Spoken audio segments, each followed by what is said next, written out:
avec Philippe, on s'était dit, il faut qu'on regarde ce qui se passe sur les dépressions. Parce que tout ça s'est arrivé parce que j'avais un couple d'amis, chirurgiens et anesthésistes, dont une des filles était enceinte, petite déprime, on l'a mis sous déroxate, elle s'est jetée par la fenêtre, enceinte de 7 mois. Quelques jours après, je crois que c'était 10 à 12 jours après la mise sous déroxate. Philippe Even et le responsable du Cherche-Midi ont eu aussi les mêmes problèmes, c'est-à-dire que le responsable du Cherche-Midi, Philippe Héraclès, sa fille rentre chez elle trouve son mari pendu, il avait été mis sous antidépresseur quelques semaines avant.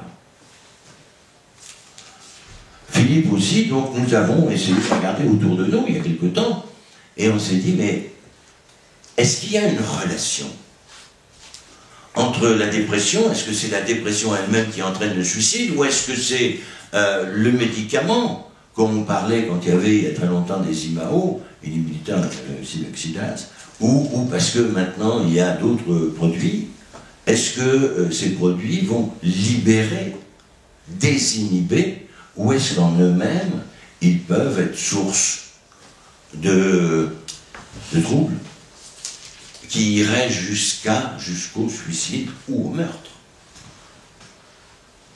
Et nous avons repris, et je vous rappelle l'histoire de la Germanwings, l'avion. Cet homme qui était déprimé, qui était sous 3 antidépresseurs, et qui a planté son avion contre une paroi. J'ai fait une émission à la télé en disant que d'abord c'était une honte absolue qu'il ait eu le droit de piloter. Secret médical, je me dis, comment secret médical, qu'est-ce que ça veut dire? Il aurait été normal que son médecin ou ses médecins, psychiatre ou pas psychiatre, préviennent le médecin de la compagnie en disant je lui interdis complètement de piloter. Bon, est-ce que c'était l'évolution de sa dépression qui entraînait cette volonté de meurtre et de suicide, ou est-ce que c'était l'effet des médicaments? Donc nous nous sommes penchés sur d'abord la dépression. Alors évidemment, quand on voit un chirurgien neurologue se pencher sur la dépression, mes collègues psychiatres m'ont regardé avec des yeux pas très sympathiques. Au départ, mais qu'est-ce que vous venez faire chez nous? Les psychologues aussi nous ont dit, mais, parce que j'ai dans ma famille des psychologues et des psychiatres, comment? Qu'est-ce que ça veut dire? Est-ce que moi je vais vous dire comment on opère? Et les médecins aussi nous ont regardé avec un peu de hauteur, comme ils nous avaient regardé avec un peu de hauteur sur les précédents livres.